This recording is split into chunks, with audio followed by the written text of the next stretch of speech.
Good afternoon, everyone. I am really pleased to be recording today on behalf of the community group and welcoming Becky Chevis, who is the project leader for Stand By Me at GAM. Good afternoon, Becky. Good afternoon. Thanks for having me.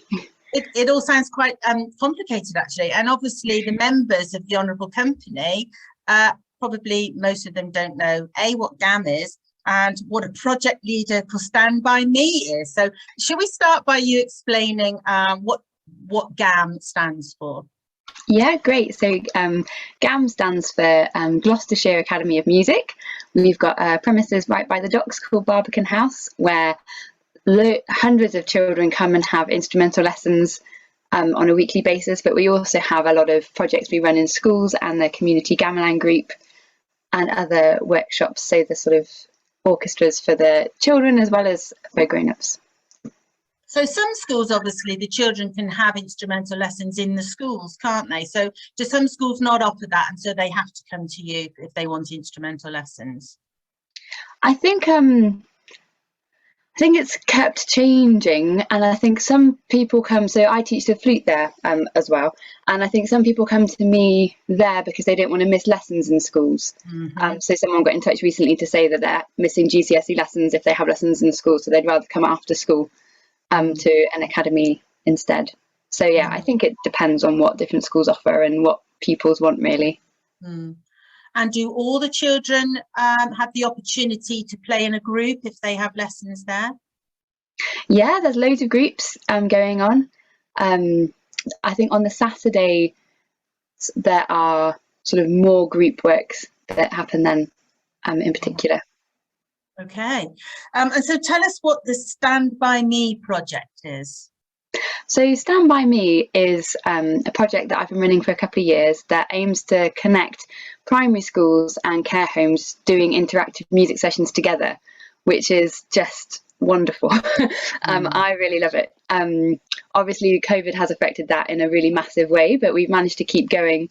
So before COVID, it's such a simple formula. I think this is why it works so well, because it's just taking one class of children, working with them over the course of normally about 10 weeks. It has to be fairly long term, because if they just visit once, if they visit a care home once, they often go away feeling a bit unsure about what just happened and who they've met and whether they liked it or not, and might be feeling a bit daunted. So we normally work with them over a whole term or 10 weeks, and doing sort of regular visits, singing songs together, playing musical games together, writing new lyrics together. So the emphasis is very much on using music to have a brilliant time to bring these two people together, rather than sort of, I know the model that when I was at primary school, I was taken into a care home to perform, and that was quite daunting and didn't leave a good intergenerational feeling at all. It made me think I never want to go there again. So yeah, it's much more this focus on kind of having a fun time together. So then obviously with COVID, this was one of the first things that stopped, because nobody thinks it's wise to have 30 children traipsing in and out of care homes at the moment. So we went on to Zoom, which we had quite a learning curve with. And that was, so some care homes managed to connect really, really well on Zoom, which was, I thought, incredibly impressive. They tended to be the care homes that had funding for iPads for residents, so the residents can join as individuals. When residents tried to join as a big group huddled around a desktop, it didn't seem to work quite so well. I think they found it harder to properly interact with the children and what was going on. And then, of course, when the schools were closed, the children were joining our Zoom sessions from home, and that was really popular with children and parents. And it also meant that we met a lot of children from schools who hadn't been involved in the project before, which was great, because then when schools did start going back, we were able to invite their teachers to be sort of part of it as well. So then we had more school classes joining these Zooms.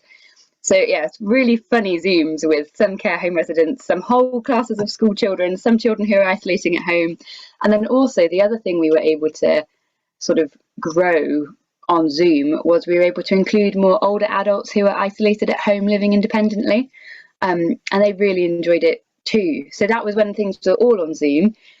And then, let's see, around last summer, we did a hybrid thing. So we were still having these Zooms but we were trying to encourage a live interpersonal element as well, mostly for the sake of the care homes that hadn't been able to access the Zooms because they didn't have the iPads.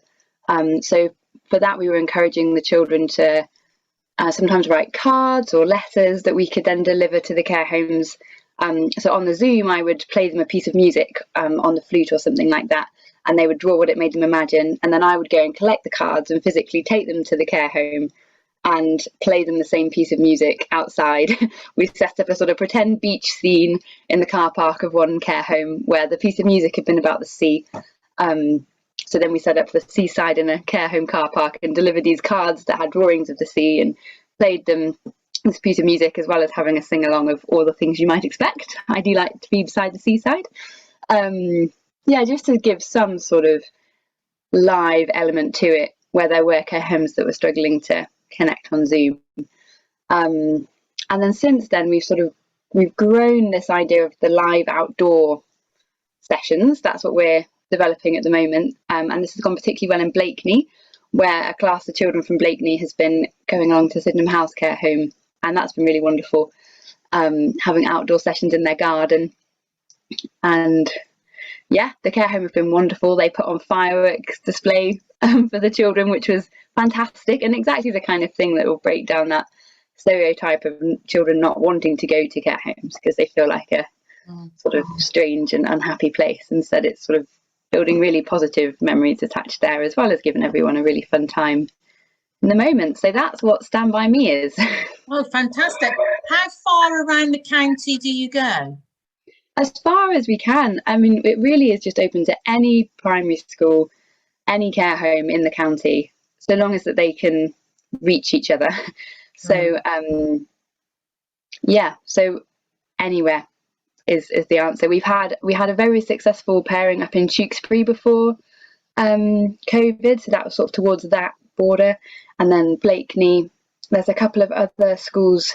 I think Pillowell got involved in the online sessions as well, which is really nice. And then further down sort of the other end of the county, we've got Stonehouse and Leonard Stanley, that kind of area as well. But if there's any schools that are keen, then we'll travel. Fantastic. And so the teachers that teach music at GAM, were they the sort of catalyst for getting out to the nursing homes? They knew where to go, or did you advertise and nursing homes contacted you? So most of that's been me getting in touch with places. So sort of back to the drawing board, big map of the county, and just working out which schools are in walking distance to a care home, because that immediately gave me sort of places to contact.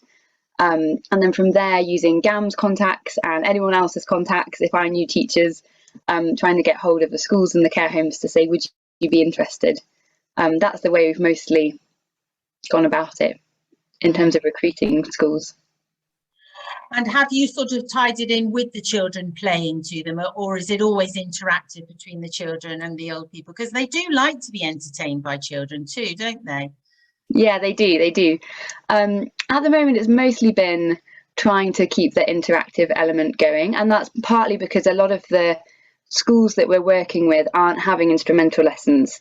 So that's where Blakeney's different, where the children at Blakeney are also having a whole class violin tuition from GAM, which is really exciting. But we haven't put those two together yet. At the moment, it's all singing. All singing and dancing rather than beginner violins. A bit of percussion? A little bit of percussion. Not loads. The percussion we used to do a lot of when we were actually in the care homes, because then obviously sharing any prop is a fantastic way to bridge the gap between two people that doesn't require language. So particularly if you have residents who maybe have got quite advanced dementia, and having a conversation might be very, very challenging, but actually sharing props, sharing musical instruments, anything that can just be physically passed between people was such a fantastic way to get over that bridge, to build that bridge. And the children were also, this was at a project in Cheltenham, we'd often give the children percussion instruments and invite some of the residents and the children to have a floaty scarf and to conduct. So if they sort of shook the scarf fast, all the children would play very fast, and if it was gentle, they'd play very quietly. And again, it was just trying to find ways of creating that connection using music, using games, using sound, using movement that didn't require language, that meant that even some of these, you know, older adults who might be very shut off and not have much interaction with people were suddenly conducting a very excitable group of 30 children with percussion instruments. It was really wonderful to see. I can imagine some of the older people getting quite emotional about it, actually, because music is, you feel it, don't you? I am a musician, so you feel it inside. Did it create quite a lot of emotion for the older people? Yes, yeah, definitely. And I think also anything to do with children brought up a lot of emotions as well. So you've got the two things. You've got the music that can be very sort of emotional, but you've also got memories of their own children and their grandchildren.